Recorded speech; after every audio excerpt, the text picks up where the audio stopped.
तो guys electrostatics में सबसे पहले आप एक पॉइंट लिख लो, एकदम बेसिक एकदम स्टार वाला, एकदम जस्ट पॉइंट वाइज फटाफट। देखो, the property of rubbed substances, the property of rubbed substances, the property of rubbed substances, rubbed substances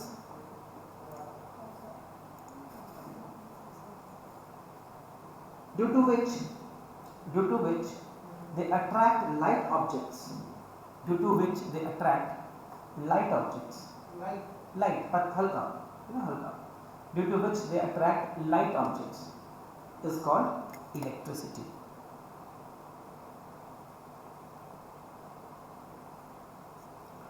ठीक है, due to which they attract light objects is called electricity. Electricity developed by, because electricity developed by rubbing or friction, electricity developed by rubbing or friction is called static electricity or frictional electricity. Electricity developed by rubbing or friction is called static electricity or frictional electricity.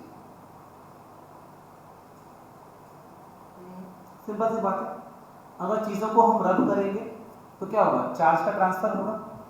देखो, सारी bodies के अंदर एक property है, उसको हम कहते हैं चार्ज। जैसे मास एक प्रॉपर्टी था ना, चार्ज एक अलग प्रॉपर्टी है हर बॉडी के अंदर। समझ आ रहा है? जनरली सारे बॉडीज क्या होते हैं, they are electrically neutral, correct, and when you start rubbing them there is some exchange of charges, जिसके वजह से इलेक्ट्रिसिटी प्रोड्यूस हो जाता है, राइट। रबिंग करने से क्या होता है, देयर इज इलेक्ट्रिसिटी प्रोड्यूस, और वो छोटे मोटे कागज के टुकड़ों को अपनी तरफ खींच लेता है। देखा होगा आपने, स्केल रब करो माथा पे और ड्राई हेयर पे और लगाओ, फटाफट खींच लेता है, राइट। आगे देखिए, electric charge. Next topic is electric charge. Charge लिखो, देखो इलेक्ट्रिक चार्ज क्या होता है, पॉइंट वाइज, एकदम पॉइंट वाइज। फर्स्ट पॉइंट लिखो इसके अंदर, N intrinsic property, what is intrinsic property, internal property, internal, N intrinsic property of the elementary particles like electron, protons, etc. and intrinsic,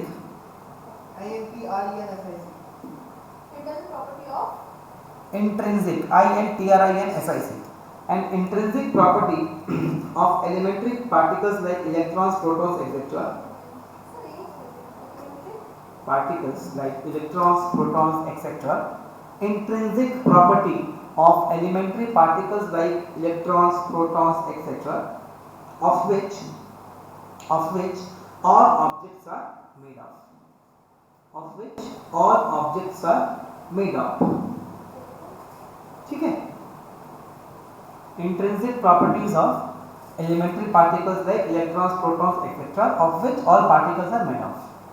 अगला point, electric charge gives rise to electric force between various objects. अगला point, electric charge gives rise to, electric charge gives rise to, electric charge gives rise to, electric charge gives rise to, electric charge gives rise to the electric force between various objects. Electric charge होगा तो ही electrical force पैदा होगा, वरना नहीं होगा। between various objects, ठीक है guys, easy. अगला point, charge is a scalar quantity.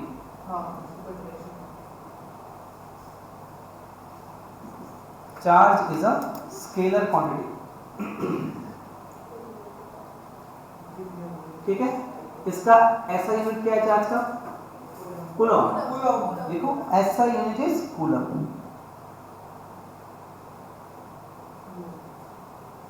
Small, जब भी फुल वर्ड लिखेंगे स्मॉल से लिखेंगे और सिंबल कैसा होगा, कैपिटल से, ठीक है। अच्छा, प्रोटॉन के पास चार्ज होता है प्लस ई का, हाँ, और हाँ स्मॉल से लिखेंगे, वरना आदमी का नाम हो जाएगा ना। भूल गया, न्यूटन, जूल तो बताया था लास्ट क्लास में, सब पता है कि मुंह बनाते हैं पागल के साथ। चल, प्रोटॉन का चार्ज कितना है, प्लस ई, और इलेक्ट्रॉन का चार्ज कितना है माइनस ई। ई का मतलब कितना हो गया 1.602 into 10 power minus 90 coulomb. This is the value of the. ध्यान देगा, इजी है, कुछ नहीं, हलवा पानी।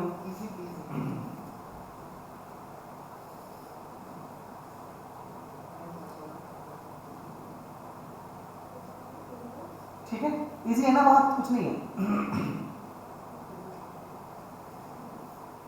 ठीक है, अगला पॉइंट देखो, a body having negative charge has an excess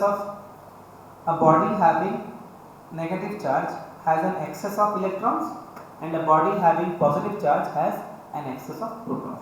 अपने वर्ड से लिख लो इसको। a body having negative charge has an excess of electrons and a body having positive charge has an excess of क्या protons।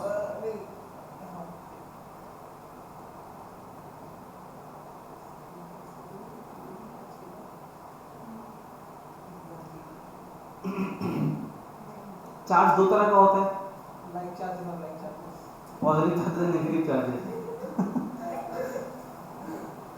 नोट कर लो, there are only two kinds of, बस point wise charges दिया गया, बस थोड़ा लिख दो सर पॉइंट्स, पता है आपको, बोलने की जरूरत नहीं है। लिखा इसलिए रहा हूं कि कहीं से भी क्वेश्चन फ्रेम हो सकता है, तो पता होना चाहिए आपको, कंफ्यूजन नहीं रहे। अगला पॉइंट देखो, charges are of only two kinds, positive and negative. Definition क्या डिफरेंस बोलना है, charges are of two kinds, positive and negative. अच्छा, when I am saying a proton is positive, इसका मतलब क्या है? क्या प्रोटॉन में जब अगर हम लोग देखेंगे माइक्रोस्कोप के अंदर, क्या दिखेगा ऐसा, है ना?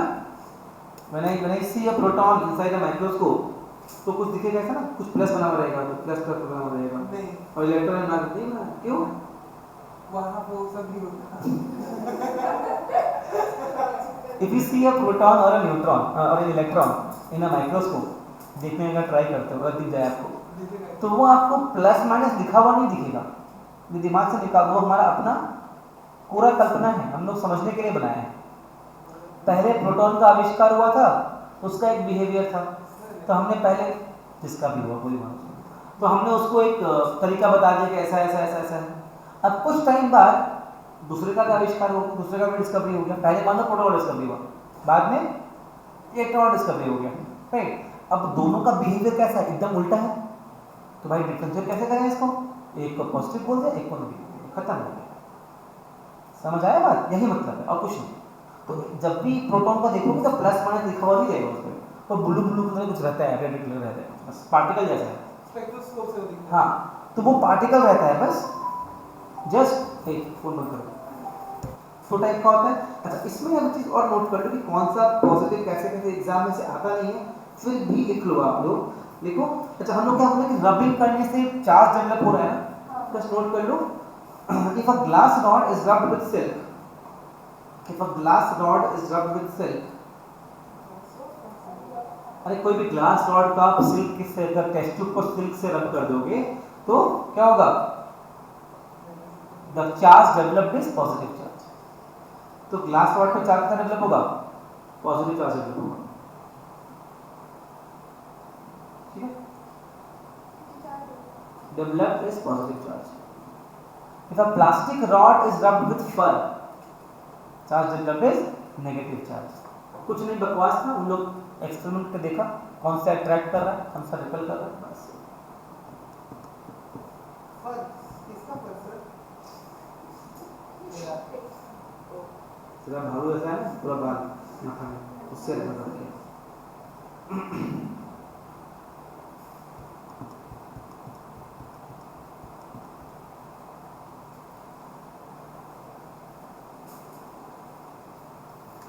ठीक है, कोई सिंपल, कोई डिफिकल्ट चीज नहीं है, आसान चीज है। यहाँ एक बात बता देते हैं आपको कि जो भी मैटर होता है ना, लार्ज स्केल मैटर, इसमें कि millions and billions of electrons वगैरह इन्वॉल्व होता है, वो क्या होता है? इलेक्ट्रिकली न्यूट्रल रहता है। जनरली जो भी मैटर आप लोगे ना, जिसमें कि बहुत सारे इलेक्ट्रॉन्स, बहुत सारा प्रोटॉन्स, बहुत सारे न्यूट्रॉन्स है, वो क्या होगा? इलेक्ट्रिकली न्यूट्रल रहता है। जस्ट नोट कर लीजिए point. Large scale matter, large scale matter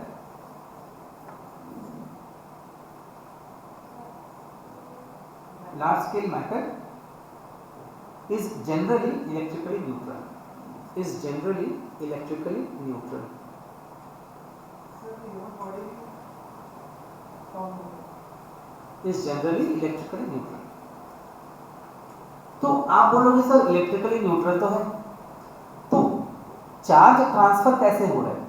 सोच पा रहे हो कि जैसे मान लो मैं किसी चीज को रब किया, आपने कहा ना कि मैंने ग्लास को रब किया सिल्क के साथ तो पॉजिटिव चार्ज डेवलप हो गया, उस पर नेगेटिव डेवलप हो गया, तो ये हो कैसे रहा है? इसका सिस्टम क्या है, लॉजिक क्या है? ठीक है, समझने का ट्राई करते हैं। मान लो कोई भी मैटर है, ये मान लो एक एटम है, ठीक है, इस एटम में अलग अलग शेल्स बना हुआ है, अलग अलग ऑर्बिट्स बना हुआ है। जो आउटर मोस्ट ऑर्बिट है उसमें मान लो 1 या 2 इलेक्ट्रॉन कुछ भी है, क्लियर? हाँ, जो आउटर मोस्ट शेल है वो क्या है? It is the loosely bound electron to the nucleus. जो आउटर मोस्ट शेल है वो क्या है? न्यूक्लियस से एकदम लूजली बाउंड है। ये बात आपको समझ में आता है? हाँ या ना? इजी है ना? हाँ, अब यहाँ पर एक कॉन्सेप्ट है जिसको हम लोग कहते हैं वर्क फंक्शन। क्या कहते हैं? Work function. इसको डिटेल में पढ़ेंगे हम लोग in the second half of the syllabus. अभी बस जान लो क्या चीज होता है। क्या होता है? इसको ना वर्क फंक्शन क्या होता है? Work function, any idea? Work function sir function of work. देखो, वर्क फंक्शन नाम से तो वर्क है बट काम से एनर्जी है। The energy required to remove an electron the energy required to remove an electron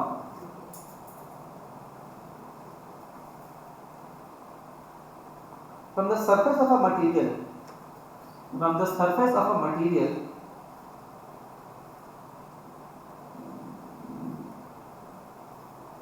from the surface of a material to the surface of a material is called its work function. Is called its work function. Underline the word work function. Sir एक चीज पूछूंगा। हाँ बोलो। Sir इसको छोटे level पे ionization energy बोलते हैं ना? हाँ, केमिस्ट्री में सर। ये कैसे देती है? वो एक्चुअली अलग चीज है, वो आएगा आगे पढ़ाएंगे, केमिस्ट्री में भी आएगा, डोंट मेजर में पढ़ाएंगे हम लोग। वो थोड़ा सा अलग है, हाँ थोड़ा सा अलग है इससे। ठीक है गाइस, क्या मतलब आया? किसी भी मटेरियल के अंदर से अगर मुझे इलेक्ट्रॉन खींच के निकालना है, मतलब जैसे मान लो यहाँ पे मान लो एक हुक लगा हुआ है दीवार पे, हमको दीवार पे हुक निकालना है, खींचना पड़ेगा ना, हमको ताकत लगाना पड़ेगा, देना पड़ेगा एनर्जी ना। तो कितना एनर्जी देने पर वो हुक बाहर निकल जाएगा, that is the work function of the hook या ऑफ द वॉल। बात समझ आ रहा है? हाँ, वैसे ही किसी मटेरियल के अंदर इलेक्ट्रॉन है, जो आउटर मोस्ट इलेक्ट्रॉन है उसको निकालने के लिए तो कितना एनर्जी सप्लाई करना पड़ेगा, कितना एनर्जी यूज करना पड़ेगा, that energy is called the work function. नाम उसका वर्क है बट एक्चुअली वो क्या चीज है? एनर्जी है, राइट? अब बात समझने का ट्राई करना। मान लो मैंने दो चीजों को रब किया, एक सिल्क को और ग्लास रॉड को रब किया आपस में, राइट? रब करने के बाद क्या होगा? जिसका वर्क फंक्शन कम होगा उससे इलेक्ट्रॉन निकालना आसान होगा। सोच के देखो, जिसका वर्क फंक्शन कम उससे इलेक्ट्रॉन इजीली बाहर निकल जाएगा, और जिसका वर्क फंक्शन ज्यादा उससे इलेक्ट्रॉन मुश्किल से बाहर निकलेगा, डिफिकल्टी से बाहर निकलेगा। ये पॉइंट क्या आपके पल्ले पड़ता है? हाँ या ना बताओ? समझ आ रहा है? तो जब हमने ग्लास को रब किया एक सिल्क के क्लॉथ के साथ, तो glass became what? Positively charge. लिखा है ना मैंने आपको? इसका मतलब क्या होगा? Electrons have flowed from glass to the cloth, right? मतलब किसका वर्क फंक्शन कम हुआ? ग्लास का। किसका ज्यादा हुआ? क्लॉथ का। And this is a potential JEE question. They can ask you in a glass, when a glass rod is rubbed with ये, then whose work function is glass more than rod, rod more than glass, both are equal, none of these, sir advance either A और B। अरे किसी में भी आता हो, waste Bengal जी कहीं भी आता है, समझ में आया? हाँ, तो यहाँ पर एक क्वेश्चन क्रिएट हो सकता है। जब भी आप क्वेश्चन करो, जब भी आप देखो, अभी पैटर्न ऐसा हो गया है सिलेबस का ना कि बहुत थॉट बेस्ड क्वेश्चन दे देगा। They will not ask you कि what charge is developed, they might ask you which of the statements are true. Glass has a higher work function, ये has a lower work function, both have equal work function and so on। समझ आ रहा है? तो आपको accordingly उसको adjust करना पड़ेगा।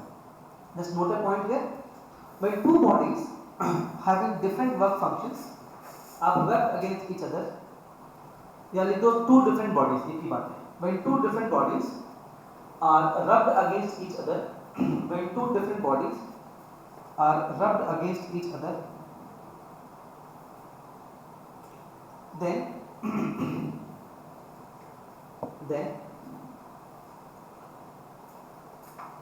the material with then electrons are transferred, the electrons are transferred from the material, then electrons are transferred from the material with lower work function, electrons are transferred from the material with lower work function to the material with higher work function.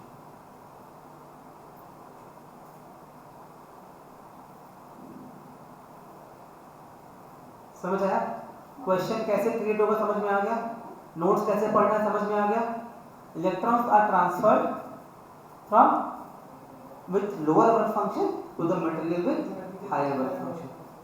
समझ आ गया? समझ? हाँ बेटा बोलो. Sir अगर energy ज़्यादा देंगे तो वर्क फंक्शन ज़्यादा होगा, तो सर इलेक्ट्रॉन तो उससे पहले निकलना चाहिए ना? क्या फिर से बोलना? ज़्यादा एनर्जी देंगे तो वर्क फंक्शन भी ज़्यादा होगा. नहीं, रॉन्ग.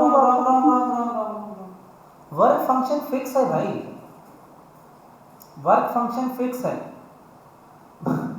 एग्जाम्पल देता सुनो. मान लो एलिफिया है, उसका कैपेसिटी 2 रोटी खाने का. मान लो पांडे है, उसका कैपेसिटी है 8 रोटी खाने का. तो पहले उल्टी कौन करेगा? फिक्स है ना वो तो. समझ आ रहा है? Yes sir. बस जैसे ही 2 रोटी जाएगा उसका पेट भर जाएगा, तीसरा में उल्टी करना शुरू कर देगी, लेकिन खाते जाएगा. हाँ बहन बोलो, क्या बोल रही? सर वो तो लोअर टू हायर पिच जा रहा है. क्या लोअर टू हायर पिच जा रहा है, क्योंकि दोनों चीज कांटेक्ट में है. समझना, 2 बॉडीज कांटेक्ट में. सुनो सबको ध्यान सुनो. ये डाउट और किसी को भी है क्या? सुन लो. 2 बॉडीज कांटेक्ट में है, ठीक है. वर्क फंक्शन का मतलब हो गया कितना एनर्जी देने से इलेक्ट्रॉन बाहर निकलेगा, right? What is the energy required to bring out the electron? अरे बोलो हाँ, राइट. तो जब मैं दोनों बॉडी को रब कर रहा हूँ, रब करने से क्या हो रहा है? हीट प्रोड्यूस हो रहा है, एनर्जी मिल रहा है ना उसको बेसिकली. तो जैसे ही वो हीट प्रोड्यूस, जैसे ही वो एनर्जी उसके वर्क फंक्शन को क्रॉस करेगा, इलेक्ट्रॉन बाहर निकल जाएगा. अब इलेक्ट्रॉन बाहर निकल थोड़ी हवा में उड़ जाएगा, कहाँ निकलेगा? टच में जो बॉडी इसमें घुस जाएगा. अभी समझ आया?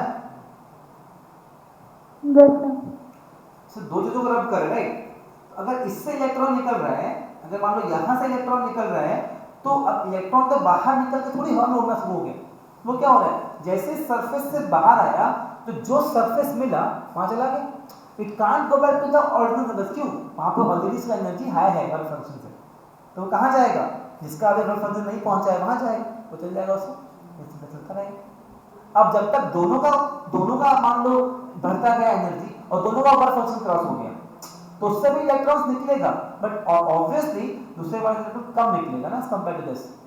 लाइक अगर मतलब 8 रोटी 2 रोटी, अगर मैंने 10 रोटी परोस दिया तो उल्टी तो ये भी करेगा, मतलब कम उल्टी करेगा ना, ज़्यादा उल्टी करेगी. समझ आ रहा है बात?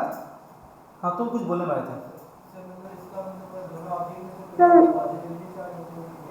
ऑब्वियसली वही तो बात हो रहा है. हाँ बेटा बोल.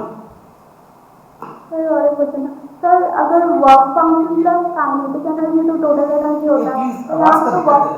हाँ फिर से वर्क फंक्शन का work function plus kinetic energy is equal to total energy होता है. तो टोटल एनर्जी तो वर्क फंक्शन की प्रोपोर्शनल आ रहा है ना.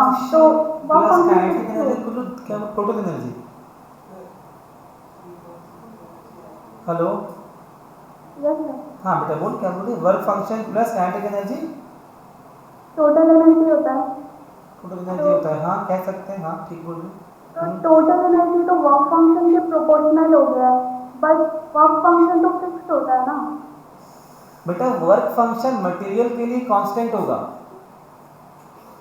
एक पर्टिकुलर मान लो आयरन है या कोई भी एटम है, ग्लास है, तो उसका वर्क फंक्शन फिक्स होगा. समझ आ रहा है? अगर मान लो 2 जूल उसका वर्क फंक्शन है, इलेक्ट्रॉन वोल्ट में होता है, बहुत छोटा सा होता है। 2 जूल मान लो उसका वर्क फंक्शन है, मैंने अगर 5 जूल एनर्जी सप्लाई कर दिया तो क्या होगा, 3 जूल किसको मिल जाएगा, इलेक्ट्रॉन का स्पीड बढ़ जाएगा, उतना फास्ट हो जाएगा दूसरे बॉडी के अंदर।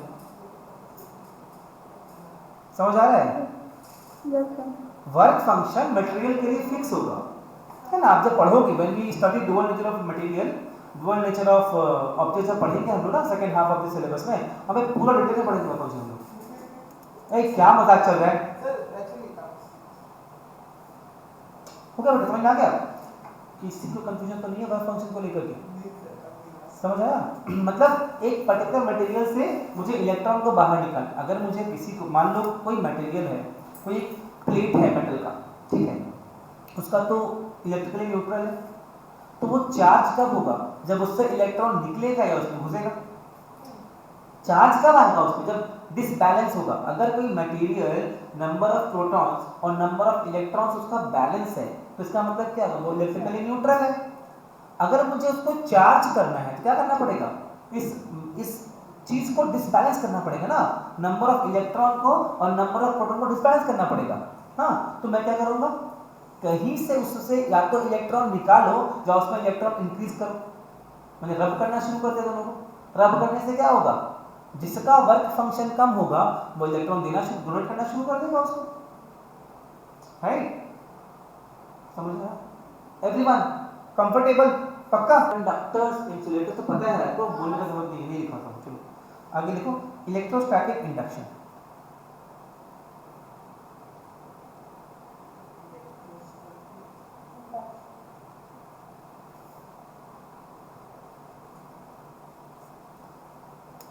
क्या मतलब है इंडक्शन का? इंडक्शन का मतलब क्या होता है, स्टार्ट करना, किसी के अंदर कुछ स्टार्ट करना, कुछ पहले नहीं था बट इंड्यूस किया हमने, है ना, इंडक्ट किया, स्टार्ट किया, कुछ नया चीज उसमें इंट्रोड्यूस किया, वो होता है इंडक्शन। देखो, अगर किसी बॉडी को हमको चार्ज करना है ना, एक तो मेथड हो गया बाय रबिंग, कंडक्शन, रब कर रहे। दूसरा मेथड होता है इंडक्शन। ये मेथड को समझने के लिए मैं आपको एक स्मॉल स्टोरी बताऊंगा, हंस क्यों रहे एक चीज अलग है इंडक्शन से। तुम क्लास के बाहर sir sorry sir, just get lost, sir please. तुम तब तक डिस्टर्ब कर रहे हो। क्या बोल रहा हूँ, हाँ इंडक्शन। देखो, जब बच्चे थे हम लोग और हम लोग जब पहले थे बदमाशी थी ना, तो मम्मी के पास आपसे निपटने का 2 तरीका था। फर्स्ट तरीका था, जाती थी, बाल पकड़ती थी, कान पकड़ती थी और डुम डुम, शी प्ले विद बास्केटबॉल, आराम से डुम डुम डुम मारी, दैट वाज कंडक्शन, राइट? या फिर क्या बोलती थी, पापा को सामने आने दो, और आप चुप हो रहे थे, you know, that was charging by induction. कि बिना हाथ लगाए काम हो गया, that was charging by induction. डर के काम हो गया, चार्जिंग बाय इंडक्शन। हर साल मैं चार्जिंग बाय इंडक्शन में ना एक कहानी सुनाता हूँ बच्चों को। वो कहानी है महाभारत की, सुना होगा हमने। उसका एक सबसे ब्लैक जो एपिसोड है महाभारत का, वो है द्रौपदी का चिर, सुना है आपने? That is a very famous, infamous like part of Mahabharat. तो we must have seen it in the movies, in the serials, कि द्रौपदी का चिर होने वाला रहता है। This Dushasan goes and tries to pull her sari and she just prays to lord Krishna, ये कृष्णा रक्षा करो मेरी, and Krishna ji comes and उनके हाथ से sari starts to flow and उसका साड़ी खुलता है, लपेटा, मतलब डजंट एंड, है ना, पूरा पाइल हो जाता है साड़ी का, ही गेट्स टायर्ड और वो हार जाता है एंड जिसे बोलते हैं गुजबम्स हो रहा है, एंड शी इज, हर इज्जत is safe, right? This is what it showed in the movies and the series. But दिल पे हाथ रख के बोलना ये तुमको फिजिबल लगता है? सोच के बोलो, नहीं कृष्ण जी भगवान है, मेरे भी पूज्य हैं, देश के पूज्य, मैं मानता हूँ भगवान है, डिवाइन है, एक्सेप्ट है, सब कुछ ठीक है, बट कहीं ना कहीं तो सोच के तुम्हें आता है यार कुछ तो गड़बड़ किया है, कुछ फकैतीबाजी की है, कुछ गड़बड़ की है ना। अब उसका मैंने ना मैं काफ़ी पढ़ता हूँ, आजकल पढ़ना बंद हो गया है क्योंकि मैं ये सब पढ़ने लगा हूँ, तो वो सब पढ़ना बंद हो गया। सो एक राइटर है नरेंद्र कोहली और विराट कोहली, नरेंद्र कोहली को बुरे से, उन्होंने महाभारत लिखा है, रिक्रिएट किया है 8 पार्ट्स में, and he is trying to explain the Mahabharata in the modern context. आपको बिलीव होगा हाँ ऐसा हुआ होगा, मतलब उसी स्टोरी को उन्होंने रिक्रिएट किया है इन द मॉडर्न कॉन्टेक्स्ट। लेकिन कितना इलॉजिकल है ना कि सारी एक आदमी का हाँ भगवान है, डिवाइन है, सारी हाथ से निकलना, क्या लॉजिक है भाई। वो वहाँ पे पहुँच कैसे गए? रात तो मथुरा में थे, कैसे पहुँच गए वो हस्तिनापुर? मथुरा कहाँ है? गुजरात में। हस्तिनापुर कहाँ है? यूपी में, मेरठ के पास। कैसे पहुँच गए वो उनके तुरंत में? It sounds illogical right. उन्होंने क्या लिखा कि when they lost Draupadi in the जुआ, है ना, that stuff, then she was called, उसको पकड़ के लाया वो क्या नाम है, Dushasan, and she was abused and all those stuff happened, and then Draupadi becomes very angry and she says don't touch me, क्या नाम है, Dushasan, I am the daughter of Drupad, मैं ऐसे इंसान की बेटी हूँ। Then he starts to laugh, हा हा हा, and he turns, he steps one more step from to her. Then she says, "You don't touch me, I am the sister of this Dune." Again he laughs. Again he steps further. Then she says, "I am the daughter-in-law of this person, wife of the Pandavas." सब कुछ बोलती है, वो बस नहीं सुनता, हंसता रहता है। And he was just about to get hold of her body, and she says, "And Krishna मेरा सखा है." दुशासन का एक वर्ड में वाट लग गया, मतलब वो ऐसे वो गया है, ही वॉज लाइक ऐसे, तब जस्ट फ्रीज हो गया। Induction, charging by induction. And ये लॉजिकल लगता है ना कि वो एकदम फ्रीज हो गया, उसको छुआ ही नहीं डर के मारे, अजीब छुआ तो करंट लग जाएगा उसको, वो छुआ ही नहीं और अपना सर पकड़ के बैठ गया, क्योंकि उसके कुछ दिन पहले एक इवेंट हुआ था जहाँ पर कि पूरे इंडिया के राजा लोग आए थे, और उस इवेंट में कृष्ण ने सबके सामने शिशुपाल का गर्दन काट दिया था। तो उसको ये डर लग रहा था कि वो ऐसा आदमी है कि उसको फर्क नहीं पड़ता कि कौन है, मुझे नहीं मतलब, अगर वो गलत है तो गर्दन, 100 आदमी के सामने गर्दन काट दिया और कोई कुछ नहीं बोल सका। वो उतना पावरफुल था, मतलब उसमें दिखाया है कि Krishna was a divine character, very powerful, मतलब he was the last word, उसके ऊपर कोई कुछ वो बोल रहा तो बोल दिया, nobody can say anything above him. समझ में आया? तो वो उस सभा में मौजूद था, वो देखा था कि कैसे कृष्ण ने उसको माफ किया, माफ जैसे वो 100 गाली बोला शिशुपाल तो बोला ना कि तुम्हारा 100 गाली पूरा हो गया है, don't say a word now, but वो फिर 101वां गाली बोला। जैसे वो 101वां गाली बोला कि जस्ट नहीं है, सीधा उसको गला काट दिया। मतलब मैंने अपनी बुआ को वचन दिया था कि तुमको मैं नहीं मारूंगा, 100 तुम्हारा 100 गाली माफ कर दूंगा, तुम 100 गाली बोल दिया, खत्म, उड़ा दिया उसको। तो उसको लगा भैया मेरा जो ये हाल करेगा, अगर हम कुछ कर दिए इसको तो he will come right on kill me right away. तो वो कुछ नहीं किया उसका। सो एक्चुअल में उस जमाने के जो ऋषि थे जिन्होंने महाभारत लिखा था, Ved Vyas, he was a very big physicist, he tried to explain the concept of charging by induction by this episode. ठीक है, तो एक्चुअल में हुआ था चार्जिंग बाय इंडक्शन, और टीवी में क्या दिखाया, चार्जिंग बाय कंडक्शन। गलत था ना? ठीक है, तो इंडक्शन का मतलब क्या हुआ कि डर के मारे पहले ही वो चार्ज हो गया। ठीक है, चार्जिंग बाय इंडक्शन में क्या होता है कि जो दो बॉडी जिसको चार्ज करना है मेरे को, वो कांटेक्ट में नहीं आते, बिना कांटेक्ट में आए ही चार्ज हो जाता है। वो कैसे होता है अपन देखने का ट्राई करते हैं। कॉन्सेप्ट आपको थोड़ा समझ में आ गया होगा, लॉजिक है ना?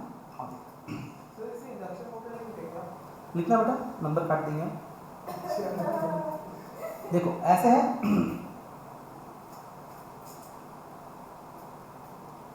मान लो एक रॉड को मैं लाया जो कि पॉजिटिवली चार्ज है, ध्यान दो बिल्कुल मत, एक रॉड को मैं लाया जो कि पॉजिटिवली चार्ज है, एक दूसरा बॉडी है ओवल शेप का मान लो, उसके पास लेकर के आया। अब जैसे मैं इसके पास लेकर के आऊंगा तो यहाँ का जो इलेक्ट्रॉन रहेगा, सॉरी यहाँ का जो प्रोटॉन रहेगा, क्या करेगा, वो भागना चाहेगा। बात समझ में आ रहा है? या फिर आप यूं कह दो कि जो भी इधर का इलेक्ट्रॉन है, प्रोटॉन तो भागता नहीं, भागता कौन है, इलेक्ट्रॉन भागता है, प्रोटॉन तो नहीं भागता है ना। तो जो भी यहाँ का इलेक्ट्रॉन है वो क्या करेगा, इस एंड की तरफ भागने का ट्राई करेगा। अरे मेरा प्रिया घर आया इलेक्ट्रॉन को चाहिए प्रोटॉन ना, इलेक्ट्रॉन को क्या चाहिए, प्लस चार्ज चाहिए ना, टू अट्रैक्टेड। तो ये जो पॉजिटिवली चार्ज रॉड है, जब ये इसके पास लाएंगे, टच नहीं करेंगे, पास लाएंगे, तो ये वाला पार्ट जो है ना क्या बन जाएगा, इफेक्टिवली नेगेटिव चार्ज बन जाएगा। ये बात आपको समझ में आया, हाँ या ना बताओ? ये पॉइंट आपको समझ में आया, यस या नो बताओ? हाँ, और जब इधर से इलेक्ट्रॉन भाग के इधर आ जाएगा, यहाँ पर क्या हो जाएगा, इफेक्टिवली पॉजिटिव चार्ज बन जाएगा। हाँ, समझ आया बात कि नहीं आया? हाँ, तो जब तक ये रॉड हम वहां पे रखेंगे, उसके पास रखेंगे, ये सिचुएशन मेंटेन रहेगा, और जैसे ही हटाएंगे वापस से क्या होगा, इट विल गेट रीडिस्ट्रीब्यूटेड। आया समझ के नहीं आया? हाँ, जब तक वो रॉड उस वाले ओवल शेप रॉड के पास है, उसके नजदीक में, उसकी विसिनिटी में, नेबरहुड में है, तो क्या होगा, जितना भी इलेक्ट्रॉन था जो कि दूर में था, they will try to come towards the nearer end of the rod and make it a potentially negative area, and the other area जहां से भाग के आया है इलेक्ट्रॉन, वो क्या बन जाएगा, अ पोटेंशियली पॉजिटिव एरिया। तो चार्ज हो गया, वो बिना टच के चार्ज हो गया। लेकिन जैसे हम रॉड को मूव करेंगे वहां से, क्या होगा, डर खत्म हो जाएगा, तो वापस से सब कुछ नॉर्मल हो जाएगा। लेकिन आप बोलोगे सर हमको तो चार्ज पूरा प्रॉपर करना था, हटाने के बाद था, उसका भी तरीका है, जो मैं दिखाऊंगा अभी आपको कैसे। हाँ बेटा, कहाँ लगता है बेटा, ये अरे स्टैंड है ना। गाइस समझ में आया क्या? समझ आया? एक काम करो, फिगर ड्रॉ कर, मैं फिगर दे रहा हूँ, ड्रॉ कर लो।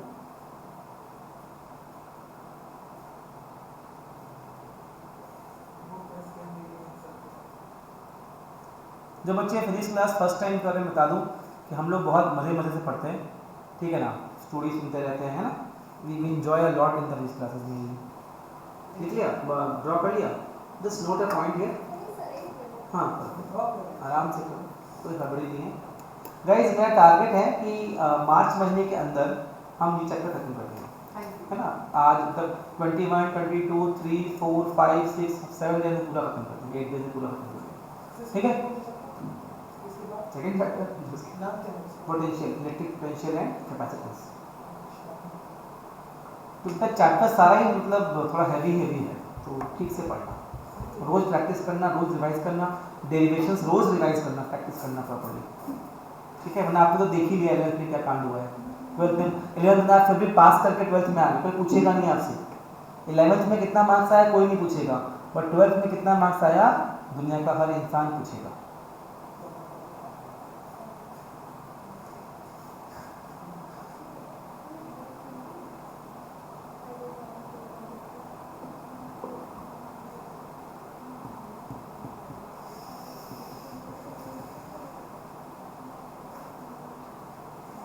चलो देखो, the phenomenon of temporary electrification, the phenomenon of temporary electrification, the phenomenon of temporary electrification. Temporary क्यों बोल रहे हैं, क्योंकि हटाने से वो खत्म हो जा रहा है।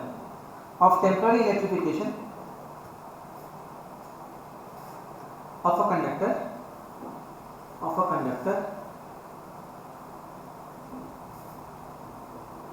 in which opposite charges appear at its closer end, opposite charges appear at its closer end,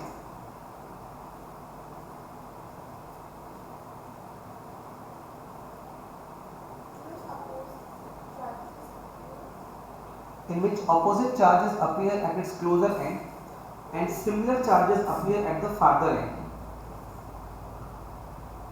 and similar charges appear at the farther end in presence of a nearby charge body. Presence of nearby charge body. Presence of nearby charged body. Further end, in the presence of nearby charged body. Listen.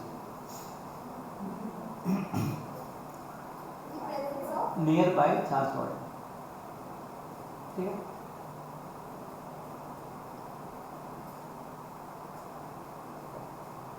ठीक है, अभी हम लोग देखते हैं कि कैसे दो स्फीयर्स को चार्ज करना है हमें यूजिंग इंडक्शन। देखो ये क्वेश्चन एग्जाम में आता है, इसका फोटो लगाना। देखो, charging of to spheres by induction, इसी के अंदर टॉपिक है photo topic.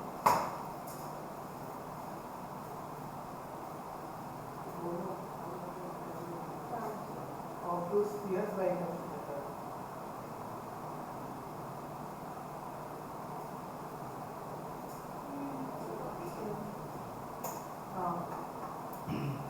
Charging of to spheres by induction. देखो,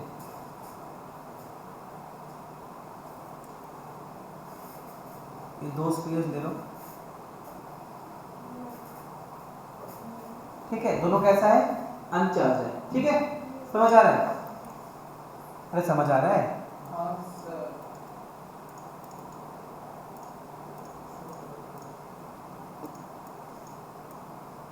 अब सेकंड केस में क्या हो रहा है, इन दोनों के पास किसको लेके आएंगे, एक चार्ज डॉट को लेके आ जाओ, समझ आ रहा है। मान लो एक पॉजिटिव चार्ज है, ठीक है, जैसे कि चार्ज और उसके पास आएगा, इस एंड पे क्या बन जाएगा, नेगेटिव चार्ज होगा, और दूसरा एंड पे क्या बन जाएगा, पॉजिटिव।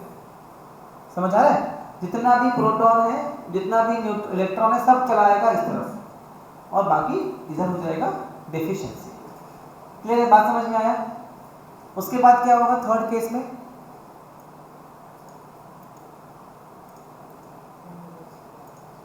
हमें करना क्या है, दोनों चार्जेस को अलग अलग करना है, दोनों को हमें सेपरेट करना है, तो दोनों को हमें दोनों स्फीयर्स को हमें चार्ज करना है। क्लियर ना। अभी क्या हुआ, दोनों चार्ज तो हो गया है, पर हटाने पे क्या होगा, वापस से रिडिस्ट्रीब्यूट हो जाएगा, ठीक है। हम लोग बुद्धि लगाएंगे, हम लोग क्या करेंगे, दोनों को अलग अलग करेंगे, लेकिन कान पर बंदूक लगा करके, समझ में आया नहीं। देखो सेकंड केस में, देखो चार्ज सेपरेट हो गया सेकंड केस में, समझ में आया बात Arnab and Alifiya. Second case में देखो चार्जेस हैव गॉट सेपरेटेड। अब मैंने वो रॉड को वहीं पे रखा और स्लोली दूसरे वाले स्फीयर को राइटवर्ड थोड़ा सा शिफ्ट कर दिया। अगर रॉड वहीं रहेगा तो अभी भी चार्जेस क्या रहेगा, डिस्ट्रीब्यूटेड रहेगा। सेंटेंस समझ में आ रहा है पॉली, सुहाना। अगर रॉड मान लो मैंने रॉड को सामने रखा तो अभी भी तो वो नेगेटिव चार्ज वहां पे रहेगा ना, कि रॉड है बगल में, और वो अलग हो जाएगा। अब रॉड को हटा लो, कैसे होगा, आपको हट गया ना। हाँ दोनों अलग स्फीयर है, सेम में नहीं होगा, अलग अलग नहीं होगा। देखो दो कंडक्टिंग स्फीयर टच में था, ऐसे टच किया था, ठीक है। जब हम एक मेटालिक रॉड जो कि पॉजिटिवली चार्ज था या कोई भी चार्ज था उसके पास लेकर के आए, क्या होगा, चार्जेस विल गेट रिडिस्ट्रीब्यूटेड, ठीक है। जो सबसे नजदीक वाला पार्ट होगा वो क्या बन जाएगा, नेगेटिवली चार्ज, और जो सबसे दूर वाला पार्ट होगा वो क्या बन जाएगा, पॉजिटिवली चार्ज। अब मैं जो चार्ज रॉड है उसको उसके पास ही रखूंगा और दोनों को सेपरेट कर दूंगा। पास रखने से क्या होगा, वो रिडिस्ट्रीब्यूट नहीं होगा। समझ आ रहा है कि नहीं आ रहा। अभी दोनों क्या होगा, charges will separate only if I am keeping a rod nearby, है ना। and if I remove them they will be having negative charge and positive charge. now remove the rod. अब अगर रिडिस्ट्रीब्यूट हुआ तो उसमें तो इलेक्ट्रॉन ज्यादा है ना, ठीक है। एक काम करो, टेक 1 मिनट, इसको देखो, तीनों फिगर को देखो एक बार, अगर समझ में नहीं आता है बोलो, समझाएंगे, कोई दिक्कत नहीं। Take 1 minute. अब आप क्या करो, रॉड को हटा दो,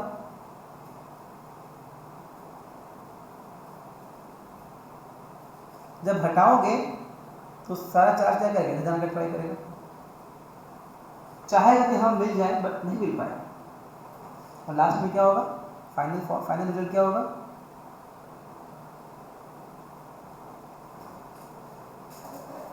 दोनों दुखी दुखी। देखो लग रहा है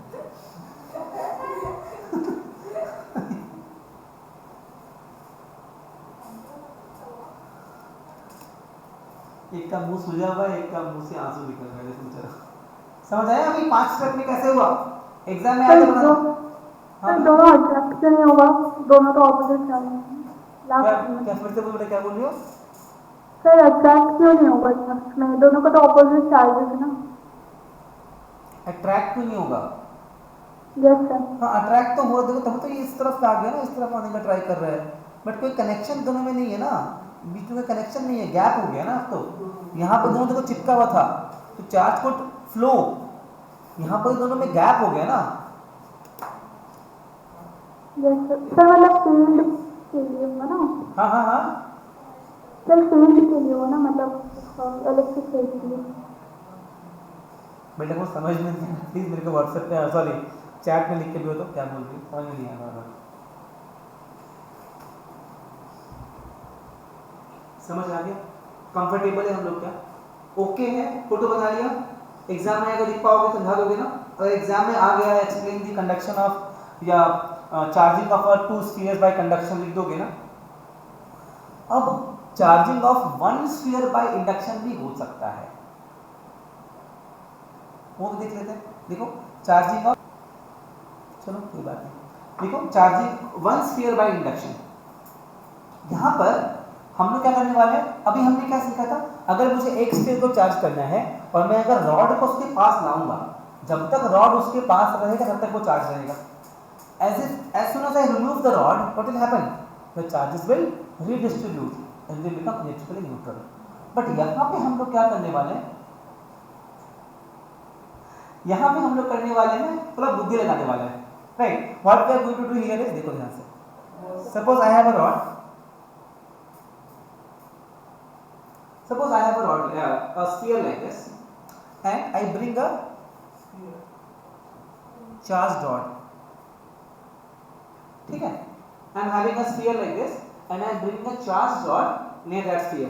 What will happen? All the negative charge will rush towards the nearer end and the positive ones will, मतलब the farther end will become positively charged. ठीक है? समझ आ रहा है? अब हम लोग रॉड को लगाए रखेंगे, तो रॉड का साइज छोटा कैसे हो गया? ये थोड़ी होगा, इसलिए क्या करो, कॉपी एंड पेस्ट, हाथी बाजी। अब क्या करेंगे हम लोग? रॉड को वहां लगाए रखेंगे। इसका मतलब क्या है? अभी भी सिस्टम में चार्ज विल बी डिस्ट्रीब्यूटेड, और जो इधर वाला पार्ट है इसको हम क्या कर देंगे? अर्थिंग कर देंगे, अर्थ से कनेक्ट कर देंगे। अर्थिंग का मतलब क्या होता है? अर्थ का मतलब क्या होता है? जो भी चार्ज होगा अर्थ उसको अब्सॉर्ब कर लेता है। अर्थ का मतलब, अर्थिंग करने का मतलब क्या होता है? तार लेके उसको जोड़ दो अर्थ से। अर्थिंग का मतलब क्या होता है? अर्थ क्या है? एक बहुत बड़ा विशाल कंडक्टर, वो सारे चार्ज क्या करेगा? अब्सॉर्ब कर लेगा। अगर यहाँ पर पॉजिटिव चार्ज है, ये वाला एंड क्या होगा? न्यूट्रल हो जाएगा।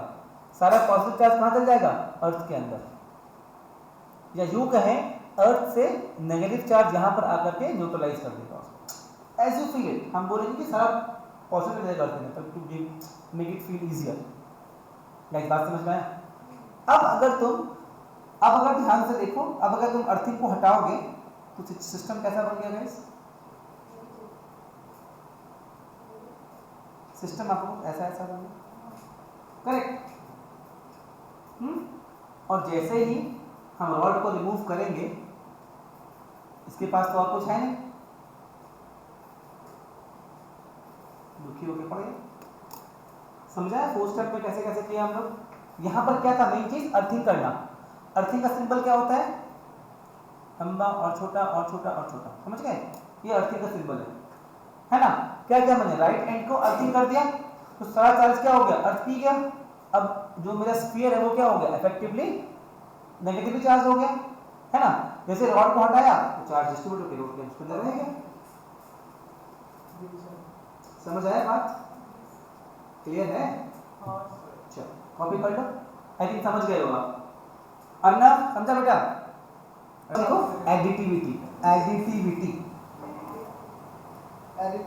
बहुत सिंपल चीज है, बेसिक चीज। देखो जस्ट नोट करो madam, the total charge of a system, the total charge of a system, the total charge of a system is the algebraic sum. The total charge of a system is the algebraic sum of all the individual charges, of all the individual charges. The total charge of a system is the algebraic sum of all the individual charges located at different point of the system. The total charge of the system is the algebraic sum of all the individual charges located at different points of the system. समझ आया? तो total charge system का होगा वो क्या होगा? सभी charges का algebraic sum, पॉजिटिव होने पे पॉजिटिव, नेगेटिव होने पे नेगेटिव. हाँ बेटा, of the system. So you can write Q is equal to Q1 plus Q2 Q2 plus Q3 Q3 plus Qn तक चलेगा.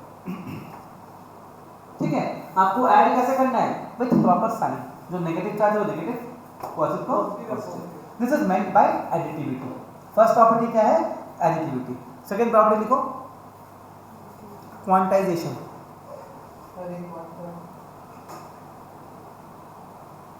क्वांटाइजेशन. सेकंड प्रॉपर्टी क्या है? क्वांटाइजेशन.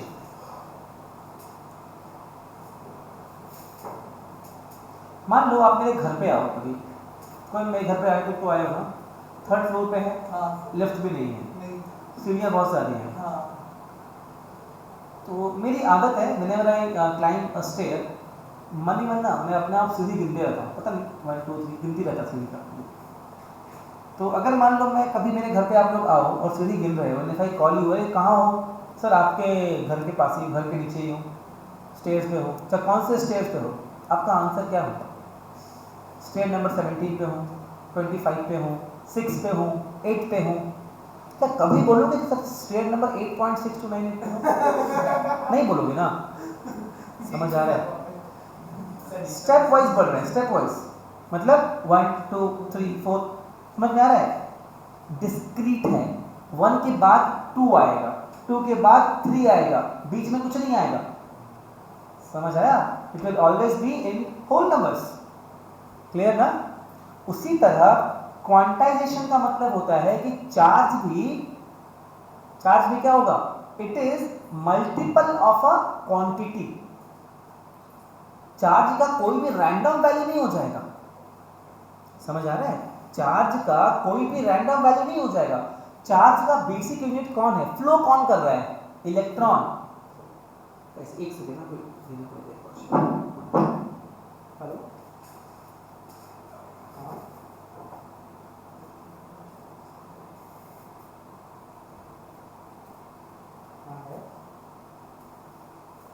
सर मैं क्लास ले रहा हूँ, मैं कॉल बैक कर रहा हूँ.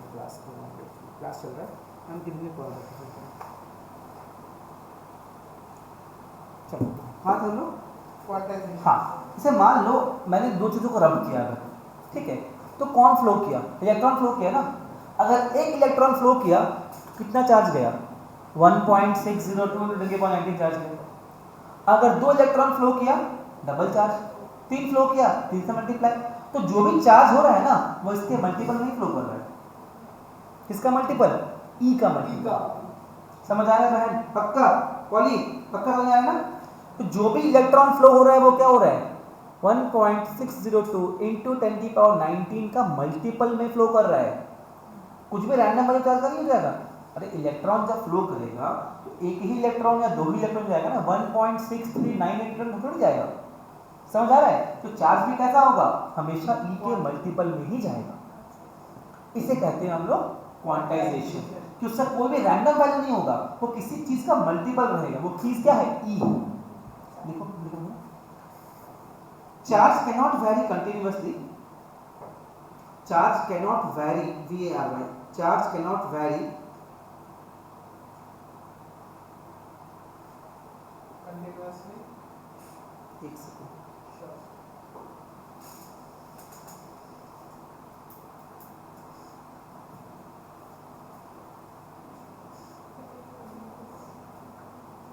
Charge cannot vary continuously to have any arbitrary value. To have any arbitrary value, rather it takes discrete set of values. It takes discrete set of values. Right? The minimum amount, इसी में इसी में अगला line, the minimum amount by which a physical quantity can change is called its quantum. The minimum amount by which a physical quantity can change is called its quantum.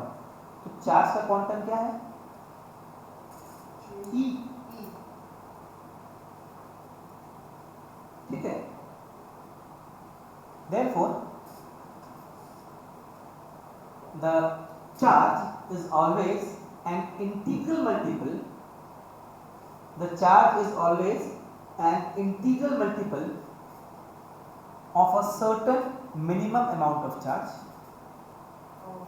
तो charge on a body लिखो, charge on a body, charge on a body लिखो, charge on a body is always an integral multiple of a minimum amount of charge, that is charge of an electron. Of a minimum amount of charge, that is charge of an electron. इसका value आपको पता है, note कर लो, screen पे लिखा हुआ है.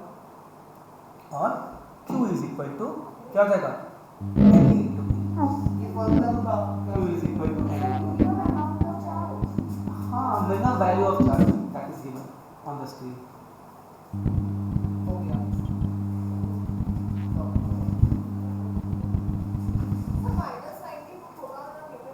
दोनों का एक पॉजिटिव एक नेगेटिव, वैल्यू तो सेम ही है ना, खाली साइन अलग अलग है, चीज़ तो सेम ही है.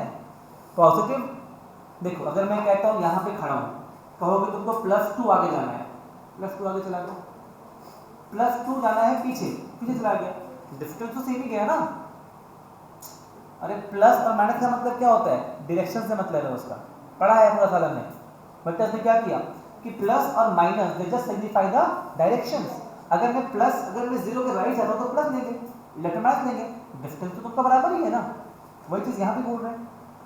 माइनस का मतलब क्या है कि वैल्यू वही है लेकिन बिहेवियर उल्टा है. अगर मान लो एक प्रोटॉन पे कुछ फोर्स लगेगा राइटवर्ड्स, तो इलेक्ट्रॉन पे उतना ही फोर्स लगेगा लेफ्टवर्ड्स. बात यही है, प्लस और माइनस का सिर्फ यही मतलब है. ये बात मन में बिठा लो. पॉजिटिव और नेगेटिव का मतलब क्या होता है? डायरेक्शन से होता है. तो वैल्यू तो 1.6 into 10⁻19 ही है ना, खाली अलग अलग डायरेक्शन में है. देखो, while dealing with macroscopic charges, what is macroscopic? Very large charges. While dealing with macroscopic charges, we can ignore the quantization of electric charges. We can ignore the quantization of electric charge. समझ आ गया? Yes. मतलब 1 coulomb 2 coulomb charge हम ले लेते हैं. अब दोस्तों तो फैक्टर में नहीं आ रहा है, बट जब उतना 10⁻⁻19 है, अगर बोलेंगे 1 कूलम, इसका मतलब क्या हो गया? 10⁻19 इलेक्ट्रॉन ट्रांसफर हुआ, तो बहुत बड़ा वैल्यू है ना. तो in those cases we ignore the quantization of charge. हम लोग ले लेते हैं कि कंटिन्यूअसली वैरी कर रहा है, तो बड़ा बात नहीं. समझ आ रहा है? जैसे मान लो आपका हाथ देखो, आपका हाथ क्या है? कंटिन्यूअस लग रहा है. आप उसको लेंस से देखो तो कुछ ब्रॉड दिखाई देगा. जैसे मान लो सिंपल अपने आप फोन में देख लो, आपने फोटो खींचा तो कंटिन्यूअस है, उसको जूम करो, एक पॉइंट ऐसा है अपने ये फोटो फट गया, बोले ना पिक्सल हो गया है. अभी ये फोटो कैसा लग रहा है? एकदम कंटिन्यूअस लग रहा है. एकदम पास जाओ, आपको ब्लॉक दिखाई देगा. देखो, दिखेगा, देखो क्लोज देखो, वहां तक दिख रहा होगा. हाँ, तो बेसिकली वैसे ही है ना. अगर बहुत बड़ा इमेज हो गया है ना, तो वो हम लोग उसको क्या मानते हैं कि कॉन्टिन्यूअस है. छोटे लेवल पे क्या मानते हैं कि वो क्वांटाइज्ड है. तो चार्ज को हम लोग अगर बहुत बड़ा चार्ज ले लेंगे ना, तो हम लोग उसको क्वांटाइजेशन को इग्नोर कर सकते हैं. चलो आज का क्लास यहाँ बंद करते हैं. बहुत मजा आया, फर्स्ट क्लास था.